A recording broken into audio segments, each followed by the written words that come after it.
Ulitin, hindi pa ako umabot ng 1 taon pero gusto ko nang magsara sa aking tindahan. Dahil ano, nai-stress ka. Hindi mo mapalago-lago ang iyong tindahan. Ay bakit nga ba nangyayari yan, mga kasari? Yan ang sasagutin ng inyong palawenyang tindera.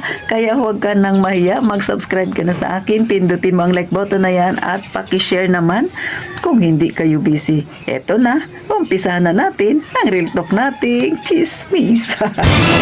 Gusto mo na bang tumalikod sa pagninegosyo dahil napapansin mong hindi naman umaasenso ang iyong maliit na tindahan? Bakit nga ba?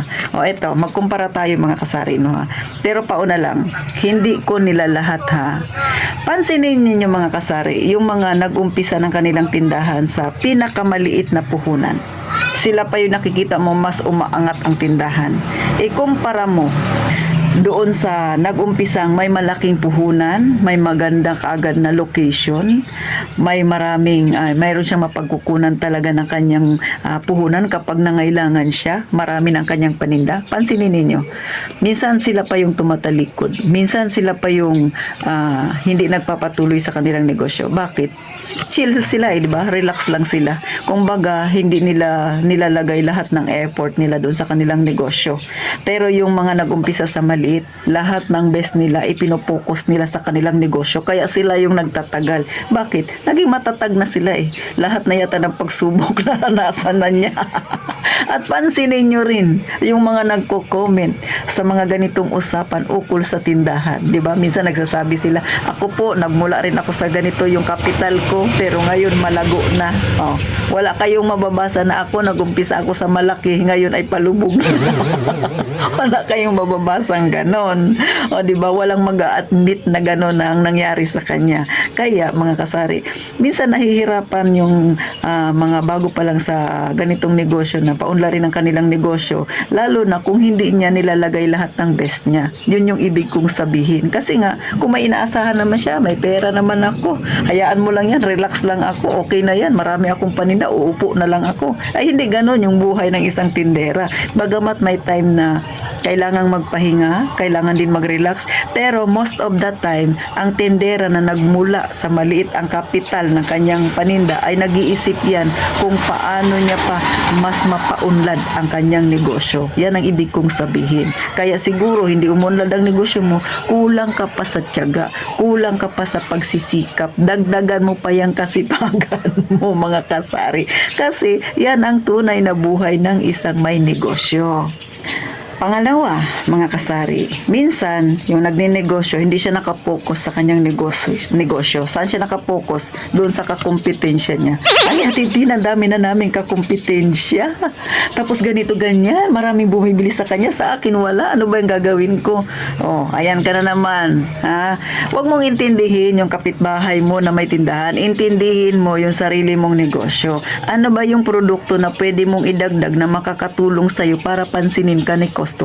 Huwag kang mag-focus sa negosyo ng iba. Doon ka sa sarili mo. Please lang. Para makita mo kung ano pa yung dapat mong gawin. Ano pa ba yung kulang ng iyong tindahan. O, halimbawa sa akin mga kasari, lagi ko sinasabi sa inyo na maliit ang aking tindahan. Marami rin kaming mga may tindahan dito. Pero kahit na minsan maliit yung aking kinikita, ako ay hindi masyado nasasaktan sa ganyan. Bagamat minsan inaamin ko rin na I feel down. Pero mas pinupursige ko yung sarili ko na mas ayusin pa yung aking pagtitindahan. Ano ba yung pwede ko pang idagdag? Ano ba yung mga paninda ko na pwede kong pagbutihin? Kasi alam ko si customer gusto niya yan. Katulad sa akin.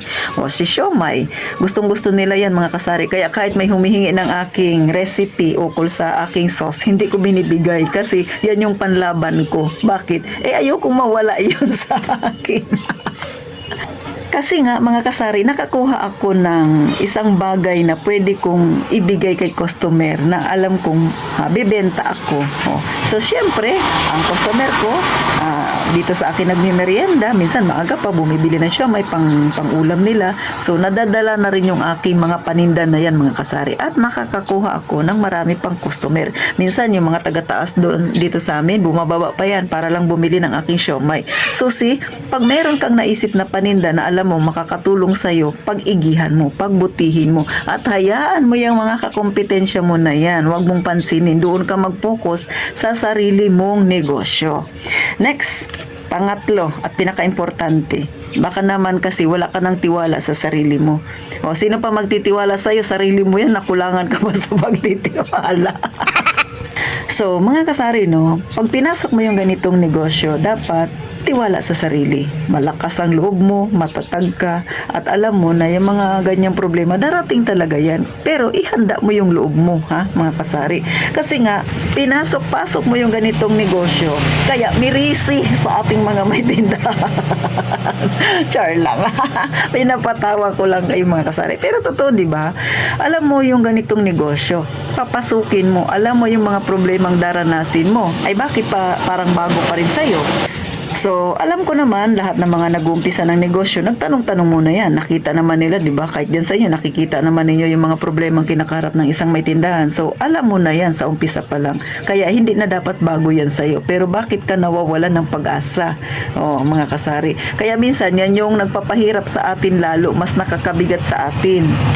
Kasi nga, ikaw mismo, hindi ka nagtitiwala sa sarili mong kakayahan. Baka kulang ka pa sa sipag. Dagdagan mo pa. At saka, habaan mo pa ang iyong pasensya. Hindi yan isang magic, mga kasari, na dadami ka agad ang customer mo, na maraming tatangkilik sa'yo, mga kasari. Kasi, yung mga ganyang bagay ay kailangan mong pagtrabahuan yan. Kailangan mong pagsikapan. Kailangan mong magkaroon ng magandang ugnayan sa iyong customer, mga kasari. So, sinong gagawa niyan? Siyempre, ikaw. Hindi yung kapitbahay mo. Hindi yung kakompetensya mo. Kaya, sipagan mo pa. Huwag kang manghihinawa sa iyong ginagawa. Pinasok mo yan, mirisi sa iyo.